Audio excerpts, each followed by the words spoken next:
Hello and welcome to The Left Wing. Well, we are here at the Stade de France on the eve of Ireland's World Cup quarter-final against New Zealand. Lads, we were all there in Tokyo 4 years ago. It's not just the players who've been waiting for this day. Everything is framed through this prism across 4 years. And obviously Grand Slam, series wins in New Zealand, they all are significant in their own right. But even like you were in New Zealand, one of the questions in the press conference afterwards was like, how will this affect you at the World Cup? And I remember Johnny Sexton kind of laughed it off and said, will you let us enjoy this first? But it wasn't me who asked it though. No, but everything they've done has been building towards this point. All of the mental work behind the scenes with Gary Keegan, all of the challenges that Andy Farrell has put in place for the team, whether it was putting those 2 midweek games in New Zealand, the Emerging Ireland tour to South Africa last year, the 17-game unbeaten run that they're on, has all come to this point. And I'm not saying it would all be in vain if they don't get over the line tomorrow night, but I think what we can expect or what we can demand from this team is a performance. And if that performance isn't good enough to beat New Zealand on the night, well then fair enough. But Will Slattery, our colleague earlier in the week, said that Ireland haven't led Brilliant stat. in a World Cup quarter-final since 1995. It's incredible. It's incredible. It's also an absolute indictment on Ireland's quarter-final record. All you want to do in these knockout games is give best account of yourself and either go out in your shield or go through. If they go out in their shield, they've had a great run at it. It's disappointing, but we move on. If it's another record defeat, which has been for the last 2 successive World Cup quarterfinals, I think we may as well throw our hat at it because they've got this cycle so right. But I don't think they will.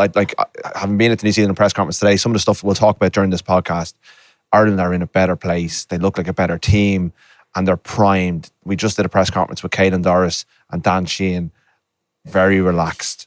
Like all week, Ireland have cut that given that impression, and it's more convincing than it was 4 years ago. They're in form, they are confident, they're relaxed, and they know what's coming, but they're ready for it. I think it's telling as well that they put 2 of the younger, less experienced members of the squad up on a day like today, but the day before the match. Like Rud said, Caelan Doris and Dan Sheehan, and this is something that I'm going to be writing about tomorrow in the Irish Independent and independent.ie, just how, and we've discussed it throughout the World Cup, but just how kind of that fearlessness of youth is such a massive part of this Ireland squad. Sure, you've got the likes of Johnny Sexton, Conor Murray, Peter O'Mahony, and that experience is unbelievably important as well, but there's a freshness to these guys that they don't have an inferiority complex, as Farrell touched on. Like, they weren't at the 2019 World Cup. Their record against New Zealand is amazing. Caelan Doris and Hugo Keenan have played them 4 times. They've won, 3 out of 4? Yeah, 3 out of 4, and lost the first test last year. Ronan Kelleher missed the tour, but he played in that 2021 game. He's got 100% record. Scored a try. And then I was going back and I was looking at, and obviously Sexton, Murray and O'Mahony played with the Lions as well. But Furlong as well. But their record just isn't as good. So I think that's going to be so important. And like you said, Rud, they're so calm. They're totally in control. They actually, the two lads in the top table seemed like they were enjoying it. I mean, they're Caelan Doris, making me feel calm with their calmness. And like, you had Caelan Doris basically joking with Dan Sheehan. Dan Sheehan was asked about being hurled over the advertising hoarding last weekend, and Caelan Doris kind of interjected and was like, "Oh, he was delighted really because the clip went viral and he got a few thousand new social media followers."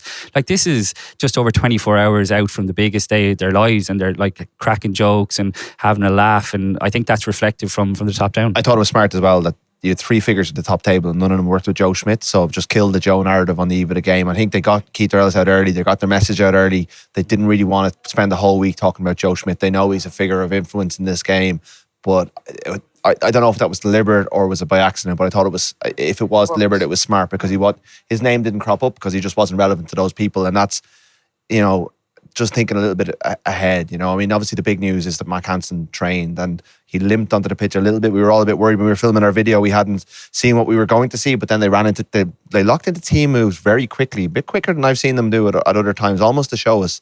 And Hansen, I saw him get up to a fairly full sprint at one stage out in the right wing. We saw him at close quarters, got a video of him scoring, or did he score, or he was setting up a try? Yeah. But he looked good. Once he got moving, like, apparently it's a bang rather than a tear. And obviously a hematoma, like, it can lead to further problems down the line. He was heavily strapped on that right calf. But once he got moving, he was moving quite freely. Yeah, and we were all there this morning, I suppose, especially just to see how Mack went. And it was the first question asked to Mike at the press conference today. Everybody's fit. Mack looking sprightly as ever, so he's gone well. So does that ease our fears in any way? Yeah, I think so. We're like, up to now, we're unsure of how much training he actually did this week. But yeah, like when he came out and you saw how heavily it was strapped, you were kind of a little bit concerned. But once they started running the plays, he looked like he was up to speed. I don't know what you guys think, but and I agree with you, Rod. We don't often get to see them kind of hitting, I wouldn't say full intensity, but they probably went to about 80, 85 just before we were kicked out. But when you're down on the pitch and they're kind of running the plays, the lack of space, even when it's just like the subs running against him, you get a real sense of what it must be like in the white heat of battle and what they're going to face here tomorrow.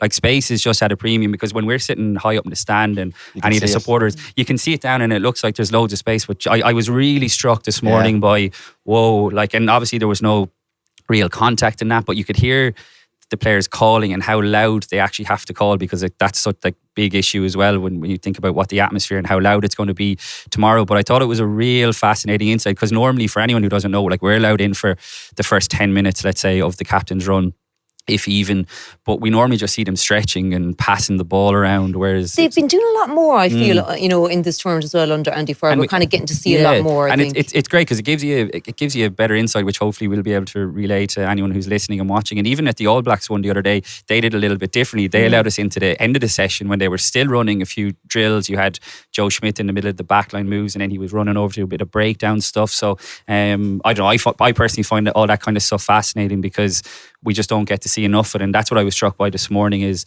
the lack of space, despite the fact that it's a huge stadium. And good to see James Ryan out there as well, Robbie Henshaw. Keith Earls did sit out the session. He sat a session, and they confirmed that the story that we had earlier in the week, that James Ryan did have a procedure on his hand, and that procedure, we understand, is going to mean he's fit for next week. And as I said on one of our videos this week, that it's whether he's fit for a semi-final or the first round of the URC is the question.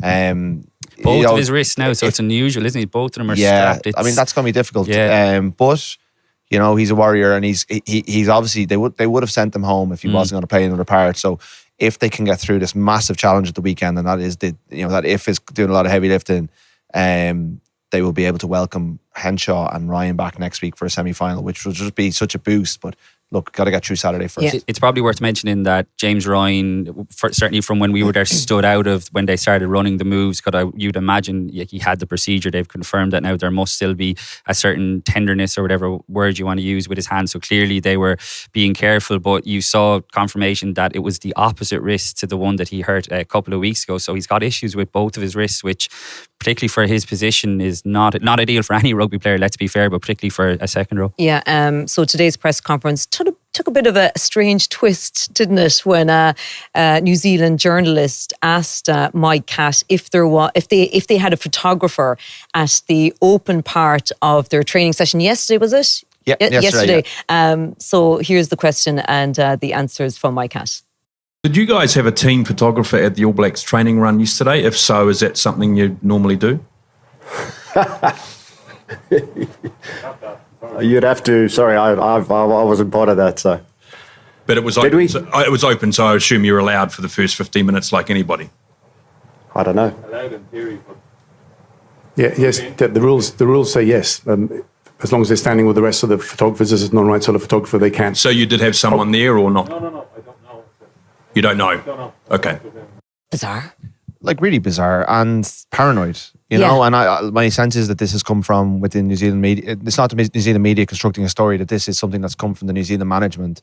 A person, as World Rugby confirmed at the top table, Ireland didn't have any media yesterday, didn't have any photographer. A person went and did his job for 15 minutes. In the open part of the part training where session. everyone was there, the whole world, and it's all streamed, and it's all it's all available for public consumption. And did his job and went home, and now he's getting talked about in a press conference. It's really deeply unfair on that individual. But like, Ireland were right. Like, the nothing was done wrong. World Rugby have confirmed nothing was wrong. But it speaks, I think, to forget this exchange. Which look, on the back of the football story this week, the Gary Dicker story. There's it's obviously a hot topic, spying. It always is. Like, remember the first week of the tournament, there was accusations of spying and stuff. But like, it just speaks to a paranoia. Like, they've got a disciplinary problem. They've got a paranoia problem. They're apparently going mad because the team leaked in the New Zealand Herald this week. So, I mean, it's a lot of the kind of stuff that we used to associate with Joe Schmidt's Ireland, and obviously he's there now.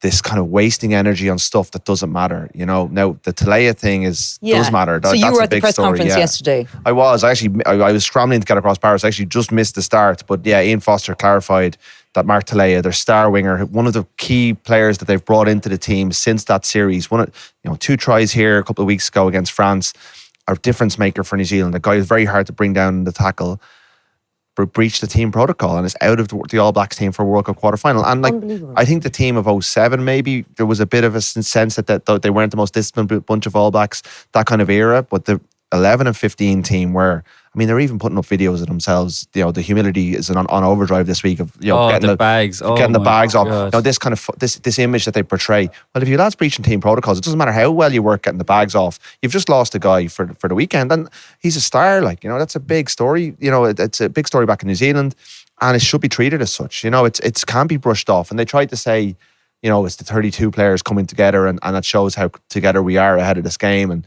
he understands, and we still love him.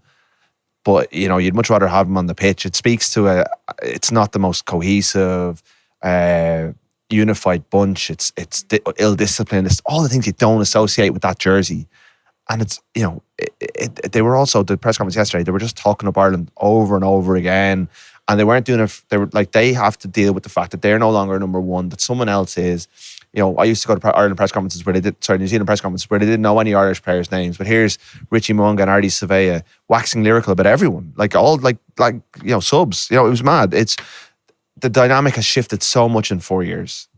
On the Talea thing, any head coach would, you'd imagine, lose their mind if a player did that, but just can't help but think what Joe Schmidt's reaction would have been like when he heard that this week. You talk about discipline, the biggest week of Mark Talea's career, and to go and do something like that is just absolutely mad. And I agree that it seems like Ireland are in New Zealand's heads, which is just bizarre. And this happened for South Africa as well, going for the 7-1 split. This has been the they shift. picked horses for courses, exactly, he said, which didn't work. So this is where Irish rugby finds itself now. And yeah, just on the Spygate thing, it's probably worth clarifying, and you kind of touched on it, Rud, that a photographer who does take the pictures for the Ireland team also has his job working for an agency. So he wasn't sent there on behalf of Ireland. He was sent there to do his job for his daily job. So it's just bizarre. But I can't help but think of what Andy Farrell has been saying. This is living. This is the big boy stuff. This is the World Cup. We're look at the lines that are coming out everywhere. The day before, the unbelievable match, and we're here talking about potential spying and disciplinary issues. It's what it's all about, isn't it? And thankfully it's on the other side and not Ireland. Yeah, it's chaos. It's not the build-up the All Blacks would have wanted for a quarter-final. That's not what you want to be spending your time talking about. You don't want to be having team meetings, I presume, at some stage this week to discuss what do we do with Mark Talea. He breached protocols. That is a waste of your time in this week. You should be trying to reset, refocus, make your plans for Ireland. I'm not saying it's going to necessarily infect their performance, because you've got other stuff going on. You've got Aaron Smith will be Sam Whitelock and a few others. It's their last game for the All Blacks if they lose, a bit like Johnny Sexton for Ireland. It's a quarter-final. They talked a lot about wanting to kind of just put out a statement performance that represents what the 2023 All Blacks are all about. And that will be... Now, I watched the documentary they put together about last year and the struggles they've been through, the Ireland series, their defeats to South Africa, Argentina, but even the draw against England. They feel like all of that was kind of part of the process to build towards this point. But I think if you were to pick a build up to this game, you would take Ireland in a heartbeat. I think Ireland are preparing for a performance. New Zealand are searching for a performance, and that is it's a much better place to be in. Now you might get a response, you might get an angry response from the All Blacks, but even how vicious is that anymore? That's the questions. There's way more questions overall. New Zealand going into tomorrow, they may answer them, but right now there's a lot more questions. Okay, and just on that then, so. We've got the squads of 23 named. Where can Ireland, break New Zealand, and where can New Zealand break Ireland? I think Ireland are probably a better pack in the front row as well. I would fully expect this is going to be one of those games where Andy Farrell is going to be trying to get every last ounce out of the likes of Andrew Porter and Tyke Furlong. Look, we know Dave Kilcoyne and Finlay Bealham can do a job, but I would fully expect particularly Porter to be going deep into this game. You have the luxury now of having Ronan Kelleher on the bench, who was very good, I thought, last week against Scotland. Like I mentioned earlier, he missed the tour last year. And having that 1-2 punch with Dan Sheehan is so important. So I think that's going to be a big difference in terms of the All Blacks look, I fully expect them to go, particularly under Joe Schmidt, given that it's such a specialised area of his game, to go hard at the breakdown. I mean, everyone knows at this stage, you slow Ireland's ball down, you stop them getting into their shape and their rhythm. And it's a big task on the likes of Sam Cane, Ardy Cervea, who we know is world class. I mean, he almost single-handedly changed the series last year. Like, he was awesome in the second half in the Wellington game in the series decider. But like, there's pressure on Sam Cane as All Blacks captain, so like, he's got to have a big performance. There's Shannon Frizzell. Look, this All Blacks team is so different to the one that played last year, and I think, you know, I had to be reminded of that a little bit as well. There's a lot of new personnel. There's a lot of guys in different positions. You've got Richie Mwanga playing 10, Bowden Barrett at 15, Geordie Barrett at 12. I think that makes them a much better team as well. Rico Ioane, I think, is playing better. I wouldn't be surprised if when Joe Schmidt came in, he's kind of tried to smooth out his edges, because for a while when he switched from winger to centre, I wasn't really convinced that he was at 13, but he looks much sharper now. Will Jordan on the wing, Lester Fainuku, who obviously played in the first two tests and got sin bin, didn't he, in the test too? Yeah. So look, there's massive threats all over the board from New Zealand, but I think Ireland have a slight edge up front, and I would fully expect New Zealand to come like absolutely steaming at the breakdown. But Ireland know it's coming, and I think they'll be prepared for it. Yeah, Mike can't mention the breakdown today and how much better it is under Joe Schmidt as well. Yeah, I think you can simplify it into the three Barretts.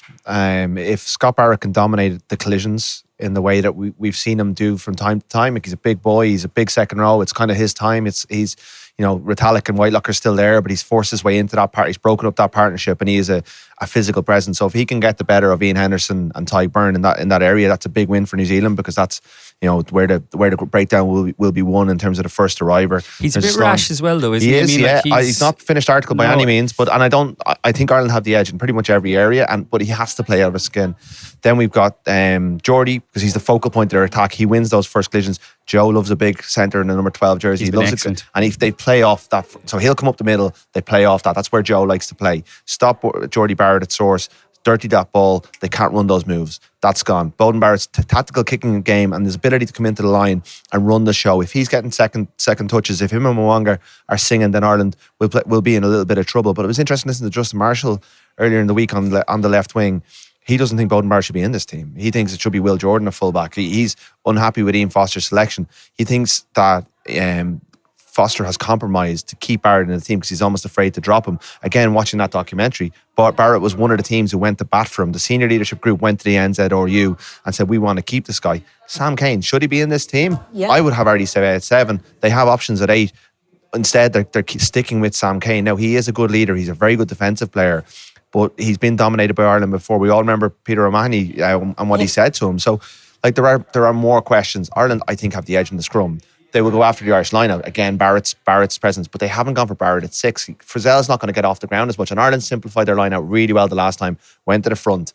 Scrum lineout, breakdown. And they've got better attack, they've got a better defence, but New Zealand have better individuals. If Ireland play for 80 minutes, they win. The line out in the first test was a big issue, and the scrum was as well, and Sam Whitelock caused Ireland so many problems, and then he got injured and he missed the second test, and he came back from the third, but James Ryan still managed to get the better of him, and which I thought was a huge kind of turning point in James Ryan's career as well. So the fact that they're going to be able to bring Sam Whitelock off the bench, and in Ireland obviously have Joe McCarthy coming off the bench, you've got two guys at the opposite ends. Who's got the better bench? Ireland. I think Ireland have the better bench, yeah, I do. But I think like having someone like Whitelock to come off the bench, a guy like Damien McKenzie, if the All Blacks are chasing a game, like what a player to be able to call upon. So I would agree with that. Look, the one thing we've mentioned Joe Schmidt, but like the moves that New Zealand pulled out against France were just had Joe Schmidt's fingerprints all over it. I would be stunned if we're not going to see a couple of Joe Schmidt specials, because Ireland, like, as much as, you know, Joe Schmidt knows a lot of these Ireland players, Ireland know the way he works as well. So it'll be interesting, the sort of mental battle if New Zealand get a right or left hand side line out, and Ireland will probably be thinking, okay, what would Joe have been doing here? I'm sure they've been prepping for that all week. So that's a bit of a kind of mental game as well. But look, like, is there a better coach in the world for like coming up with plays but like tweaking them and stuff? And Ireland, to be fair, have been brilliant at that as well. So in a sort of perverse way, I'm looking forward to seeing what Joe Schmidt has up his sleeve as well, because I'm sure Ireland have plenty of stuff as well. Yeah, and we might touch on the 10s, but first Caelan Doris was asked about Johnny Sexton and I suppose the sense of doing it for him as well this weekend. Yeah, it is. even last week, building into Scotland, obviously there was a chance that could be his last ever game. He said that to us as a group, and like what an unbelievable player and leader he's been for Ireland for so many years. I think all the players will agree that the standards he sets raise everyone else's game, and he's almost like having another coach on the pitch. He seems to have I think I've said this to you guys before, but like a bird's eye view. He seems to see everything regardless of where you were and catches any mistake. You can't get away with anything with him around, which is obviously a good thing for the most part, except when he's shouting at you for those few seconds. But yeah, like he definitely brings us to another level, I think. So valuable for the younger guys, for the two of us coming in, the way he prepares for a game. Like he absolutely loves the game and puts everything into it. It's the utmost professional, and yeah, he's been a great role model for the two of us, I think. Richie Mungo was out doing the press conference yesterday. What did you pick up from him? He was very impressive, actually. I remember 4 years ago they put him up with Sevu Reece and I can't remember who else. It was 3 players at once in a New Zealand press conference, and he was, I don't know, those formats are sometimes, but I remember thinking they were all a little bit immature. They were it wasn't a very good press conference. Reece, obviously a controversial figure at the time, and 4 years on, I could see a maturity in Mwanga, the way he spoke. They're like, just what struck me was, firstly, how they're framing it. Like, they're clearly framing it that it doesn't matter if you're the world's #1 team for 4 years. All that matters is that you're the better team on the day, and it's a good message. I think Foster's framing that very well. That makes sense. That's the kind of way they're looking at it. Jurgen Klopp thing, isn't it? You don't need to be the best team in the world; just beat the best team on the day. And it's clever. That's the way they're going for it, and I think that's smart. But what also struck me was how reverentially he spoke about Ireland, and I actually asked him directly, does it not annoy you? Like, you're wearing the All Blacks top, you're representing this team, the greatest team in the history of rugby over the course of the whole history of rugby, and in particular World Cups, the most successful team in the World Cup, and you have to continually keep saying they're the best team in the world. Like, your whole brand is that you're the best team in the world. And he gave a pretty honest answer. He said, look, the numbers don't lie, that they are the best team in the world right now. It's up to us to beat them on Saturday. Spoke really well about Johnny Sexton. He was very effusive in his praise about Sexton. He was up with Ardy Savea, who was waxing lyrical about his Uso, Josh van der Fleer, a good Christian man. He talked about Oman. It was amazing. Like, I remember being at a press conference in 2016 before the Chicago game, and they didn't know any of the players. Like, Jerome Kino was asked about the Ireland team, and he said, well, I can't believe Sean O'Brien isn't here. And he didn't talk about any of the players who were, O'Driscoll and Sean O'Brien from memory, because they never talked about O'Connell. No, they just said no. It was very striking. If you obviously we've seen all the steps along the way, and we're very used to Ireland being talked about in this way now, but if you step back from it a little bit, the way that the narrative has changed around Ireland, and I talked to Steve Hansen for a piece that's running on the website now and in today's paper, and he was the one 4 years ago who questioned whether Ireland's experience was worth anything to them because it was an experience of losing. And I asked him about that. He said, look, it's changed.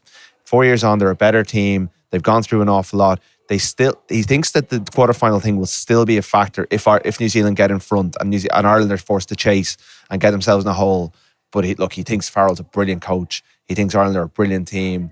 He said, be wary of underestimating New Zealand. That's a dangerous thing to do.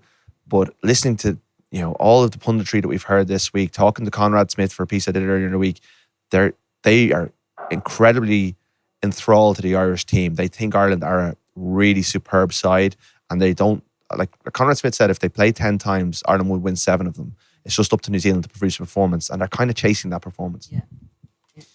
Yeah, like I touched on it earlier. I mean, these are like amazing times for Irish rugby in general. You've got the world champions like worried about trying to design a 7-1 bench split. I mean, they've gone back to 5-3. Almost 4-4. Cogga Smith might be a back. So there you go. And like, to be fair, they made no bones about that. The 7-1 was designed with Ireland in mind. You've had Ian Foster coming out, was it last week, saying about the ball and play time and stuff like that. So all these little things, and I'd say we've touched on this loads of times, that Andy Farrell is probably just sitting there loving it because he doesn't get involved. This is living. This is big boy stuff. I'll say it again, his words. But he just doesn't get involved in that, and I think that is reflected in the players, like how calm they all are as well. But like you said, like Hansen was saying, don't underestimate the All Blacks. I genuinely would be shocked if anyone is underestimating the All Blacks, especially not the three of us here in this podcast, because like Ireland could go out of the World Cup tomorrow.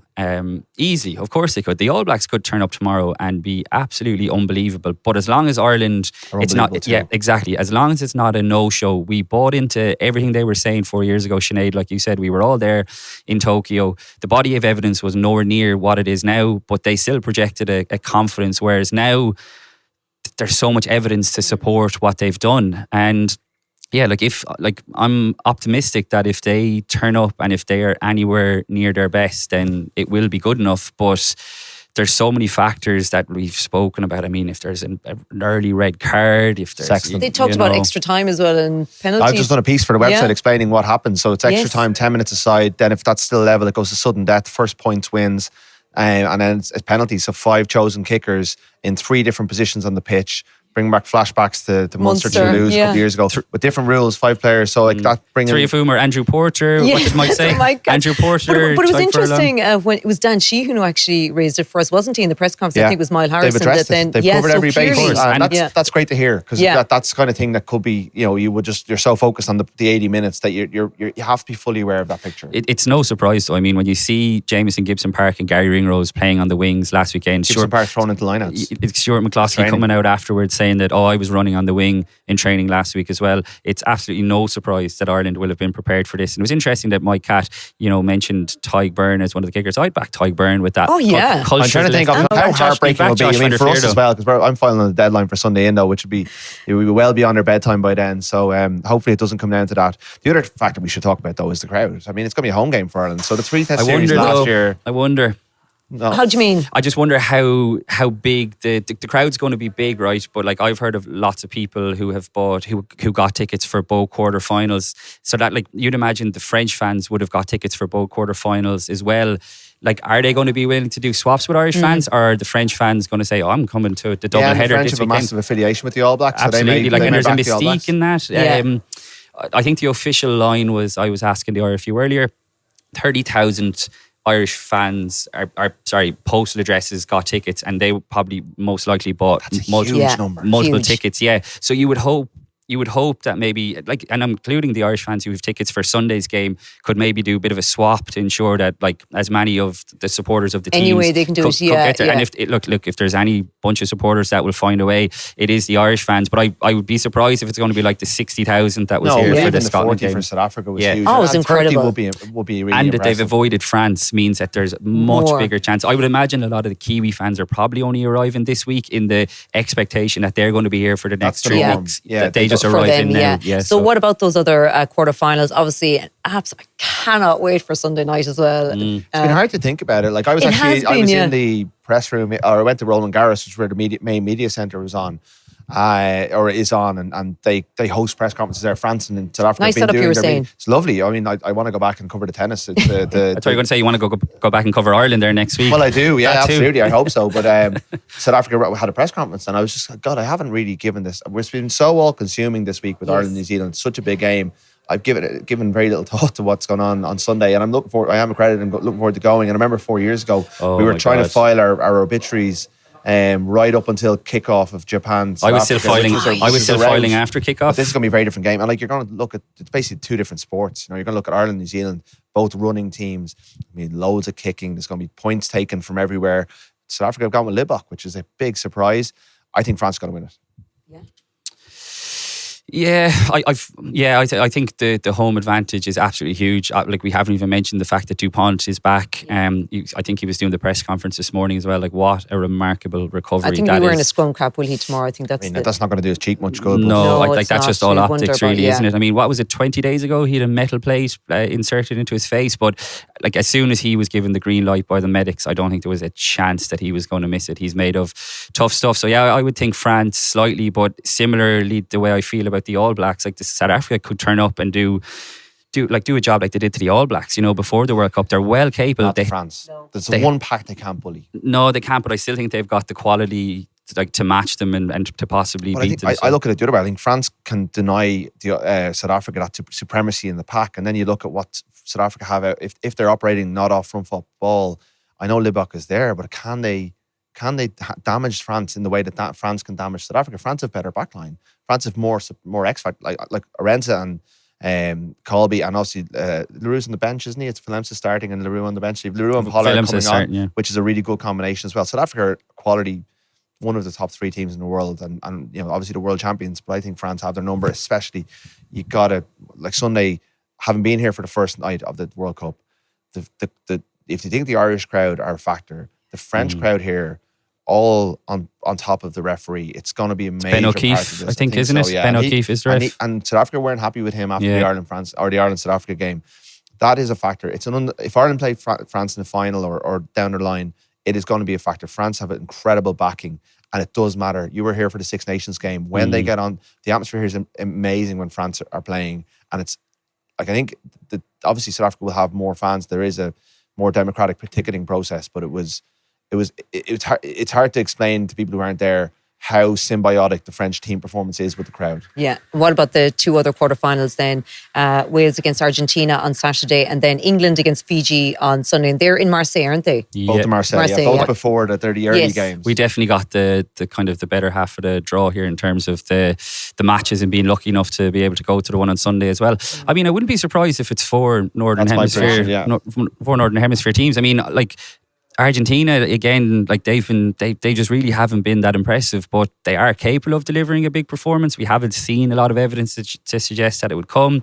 Wales have kind of been like going along quietly under the radar. I was at their game against Fiji the day after Ireland played Romania in Bordeaux. It does. They probably didn't get enough credit for how well they played, because we've seen Fiji now have obviously gone to the quarter-final, but they're limping into it, which is really disappointing, really. I mean, they're capable of, beating England. They showed it in Twickenham, but I mean, I think England have just about got their stuff together at the right time. But playing Marcus Smith at full back is such a massive call, but it's also so surprising from Steve Borthwick's point of view. I don't think many people would have seen this coming. So I mean, clearly there's an element of are they going to try and fight fire with fire a little bit, because we know the way Fiji will look to play, but I'd imagine England will still try and put the squeeze on them up front, and you'd wonder where Fiji's kind of heads are at after losing to Portugal, which was an unbelievable result for Portugal. I don't know if you've seen I have the videos. It's amazing, it's great. Absolutely amazing. Like, pressure's a funny thing, and like from what I'm hearing that through the grapevine, is the relations between the English media and the team are not good. The management, there's a lot of stuff happening behind the scenes there. It doesn't sound like a particularly happy place.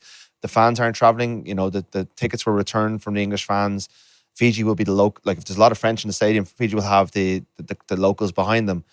And while they are limping in, they've been better against the tier 1 teams. They have phenomenal players, and they've no pressure. They've already won the World Cup. They have achieved their goal. They got out of a really hard pool by running, despite losing to Portugal, which is a mad thing to say. Lost twice. And they've no pressure on their shoulders, whereas England are under incredible pressure going into this game. They're scratching around looking for form. Obviously they beat Argentina in a kind of heroic way with that George Ford 14 men thing. Who's now his reward is he's on the bench. He's dropped. The selection doesn't make sense. I think England will prevail, but I don't think it's going to be straightforward. And I think Fiji will throw punches. And when Samoa threw punches last week, who were not as good as Fiji, a kind of disinterested looking England team struggled through. So I actually think that's arguably the most tricky of all the 4 Northern Hemisphere teams getting out of that one, because England are in such poor form. I do think Wales will have too much for Argentina, though. So what are we thinking for tomorrow's game? Well, I think we should quickly mention that Wayne Barnes is the ref, because I did mention Ben O'Keefe is the ref, I'm pretty sure, for France South Africa, and we've touched on the fact that there could be a red card early on. Like Barnes refereed Ireland, correct me if I'm wrong, in Bayonne, didn't he? And against Tonga in Nantes. And the third test last test, yeah. So look, Ireland are well used to having him in like big international games, but also obviously in the Champions Cup and that. But I think the All Blacks would be pretty content as well. So look, hopefully we're not sitting here on Saturday night talking about him, but I just thought it was worth mentioning that, given that factor. It definitely is a factor. But he's experienced, and that's a good thing, I think. I don't need to be unhappy with getting him. So. Although I did watch that All Blacks documentary, and after the game against Wales in the November series, it was Barnes' 100th cap, so they brought him in to the dressing room, gave a lovely speech about him, and handed him over a couple of bottles of New Zealand Red, and he absolutely he nearly fainted. He was delighted with himself. So hopefully, I mean, I'm not accusing them of any bias or like that, but you never know, these things do get into your head. But look, he's the most experienced referee here. I don't know if he's as good as he used to be personally, but it depends on how he refs the breakdown. That breakdown thing is going to be so key, and If New Zealand, and we saw in the first test, and when Sexton went off, if Ireland dropped the ball and New Zealand go the distance, they've got to be able to adapt, do their breathing, get back on side. New Zealand would throw punches here. I just think Ireland can stay standing. They're the heavyweights. They can go for 80 minutes the way France did. New Zealand hit France for 6 twice. I watched the first couple of minutes the other day. They were incredible out of the blocks, but they couldn't sustain it. And they've had 3 big wins against 3 questionable opponents, whereas Ireland are playing week on week on week.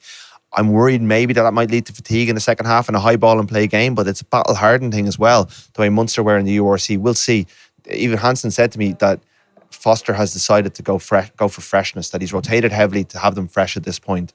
The question is whether that freshness has left them short, and whether Ireland, who have played 2 massive games, and the players have all played a lot of games, can sustain it. Yeah. Maybe that catches up with them down the line. But there's no tomorrow. Like, this is a quarter final. You got to play as if this is a final. The next one's a final. The next one's a final for whoever wins. You can't be resting players or kind of thinking about that sort of stuff coming into it. There's so many fascinating battles, but I personally think Ireland have the edge in nearly every area and are the better team. It's going to take a sensational New Zealand performance to beat them if they perform, and that's what we have to see. Is an Irish performance. Yeah, obviously, I think was it Caelan Doris was asked about the Hackett today, and he said we might flirt with something. Are we expecting something Willie different? Anderson. Well, I was thinking Owen Farrell and the England team 4 years ago against New Zealand when they went in that. I'd be very surprised if they did something like no, they'll do the line and they'll take a step forward. Because it would be like, we've just spoken so much about how Andy Farrell doesn't really get involved in thing. I think if Ireland did something mad or unusual for the don't want to do anything to antagonise. Just keep it normal. Yeah. They don't need to do anything. No, just do their stuff. Yeah, absolutely. Well, what a 24 hours we've got coming up. We will be back with another podcast after the game on Saturday night. So do keep an eye out for that. But thanks for listening and watching.